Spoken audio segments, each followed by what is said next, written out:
Baakiyalakshmi serial இப்போ முழுக்க முழுக்க ரொம்பவே எமோஷனலாக போய்கிட்டு இருக்கிறத நம்மளால் பார்க்க முடியுது. அந்த ஒரு விஷயத்தை தான் சமீபத்தில் வெளியாகியிருந்த ப்ரோமோவுமே வலியுறுத்தி இருந்துச்சு அப்படிங்கிறது நான் சொல்லி தெரிய வேண்டும் அப்படிங்கிற அவசியம் இல்லை. இந்த சீரியலில் ரொம்பவே சூப்பரான ஒரு கேரக்டர் அப்படின்னா அது ராமமூர்த்தி கேரக்டர். நல்லது பக்கம் மட்டுமே நிற்பார்.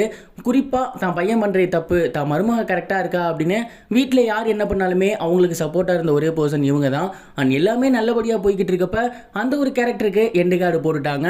ராமமூர்த்தி அவர்கள் இப்போ இறந்துட்டார். அந்த ஒரு சீனை ரொம்ப தத்ரூபமாக எடுக்கணும்.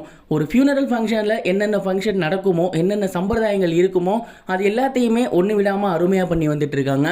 பார்க்கும் போதே அவ்வளோ ஆக்டாக இருக்குது. தான் அப்பா இருந்த சோகத்தில் கோபி அவர்கள் வீட்டுக்கு வராரு. அப்பா அப்படின்னு பார்த்துட்டு ரொம்பவே அழுகிறாரு. பக்கத்தில் வந்து அழுகிறாரு. காரியங்கள் செய்கிறதுக்காக அவர் மூவ் பண்ண போகிற நேரத்தில் அவரோட அம்மா, நில்லுடா, நீ இதெல்லாம் பண்ணாத, நீ பண்ணினா சத்தியமாக அவரோட ஆத்மா வந்து சாந்தி அடையாது, இதுக்கப்புறம் என்னோட மருமக தான் இதை பண்ணணும், அப்போ தான் அவரோட ஆத்மா சாந்தி அடையும் அப்படின்னு சொல்லி பாக்கியலட்சுமி நீ தான் இதுக்கப்புறம் எல்லாத்தையுமே பண்ணணும் அப்படிங்கிறாங்க. அங்கே இருந்த எல்லாத்துக்குமே பயங்கரமான ஒரு ஷாக். பாக்கியலட்சுமி அவர்களுமே ரொம்பவே சூப்பராக புரட்சிகரமாக அவங்களோட மாமனாருக்கு எல்லா விதமான காரியங்களையும் செய்கிறாங்க. கொல்லி வைக்கிறது முதற்கொண்டு அவங்க தான் பண்ணுறாங்க. இதெல்லாம் பார்க்கும்போது ரொம்பவே கஷ்டமாக இருக்குது. இந்த சீரியலில் ரொம்பவே பிடித்தமான ஒரு கேரக்டர் அப்படின்னா எழில், பாக்கியலட்சுமி, அதெல்லாம் தாண்டி ராமமூர்த்தி கேரக்டர் எல்லாத்துக்குமே ரொம்பவே பிடிக்கும். அந்தளவுக்கு ஒரு நல்ல கேரக்டர். அதுக்கே எண்டு கார்டு போட்டிருக்காங்க அப்படின்னா கூடிய சீக்கிரம் இந்த சீரியலுக்கு எண்டு கார்டு போட போகிறாங்க அப்படிங்கிறது நல்லாவே தெரியுது. அப்பா இருந்த சோகத்தில் அப்பாவுக்கு ஈமச்சடங்கு கூட நம்மளால் செய்ய முடியலையே அப்படிங்கிற வருத்தத்தில் கூட கோபி அவர்கள் மாறுறதுக்கு அதிகப்படியான வாய்ப்புகள் இருக்குது. இன்னும் ஒரு சில பிரச்சனைகள் மட்டும்தான் இருக்குது. அதையுமே சால்வ் பண்ணிவிட்டு இந்த ஒரு சீரியலுக்கு எண்ட் கார்டு போடுவாங்க அப்படிங்கிறதுல எந்த ஒரு சந்தேகமும் கிடையாது.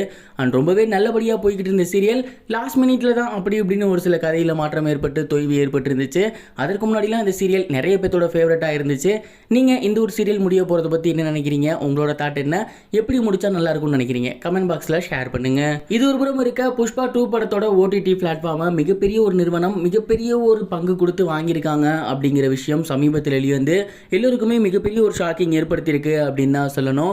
அல்லு அர்ஜுன், ராஷ்மிகா இவங்களோட நடிப்பில் கடந்த சில வருடங்களுக்கு முன்னாடி ரிலீஸ் ஆகியிருந்த படம் தான் புஷ்பா. இந்த படம் ரசிகர்கள் மத்தியில் மிகப்பெரிய ஒரு வரவேற்பு பெற்றிருந்துச்சு. இந்த படத்தோட மிகப்பெரிய வெற்றியை தொடர்ந்து புஷ்பா 2 ரெடியாகி வந்துட்டு இருக்கு.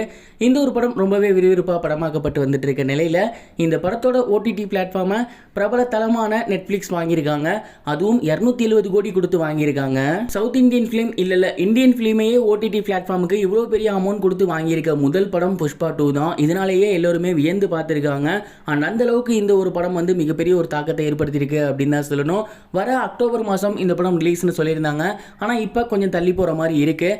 கண்டிப்பாக இந்த படமுமே ரசிகர்கள் மத்தியில் மிகப்பெரிய வரவேற்பு பெறும் அப்படின்னு எதிர்பார்க்குறாங்க. நீங்கள் இதை பற்றி என்ன நினைக்கிறீங்க? உங்களோட தாட் என்ன அப்படிங்கிறத கமெண்ட் பாக்ஸில் தட்டி விடுங்க. இது வரைக்கும் கனெக்டிங் டிவிக்கு சப்ஸ்கிரைப் பண்ணனா மறக்காமல் சப்ஸ்கிரைப் பண்ணிக்கங்க. உடனடி அப்டேட்ஸ் பெறுவதற்கு நோட்டிஃபிகேஷன் பெல்லையும் கிளிக் பண்ணிக்கங்க.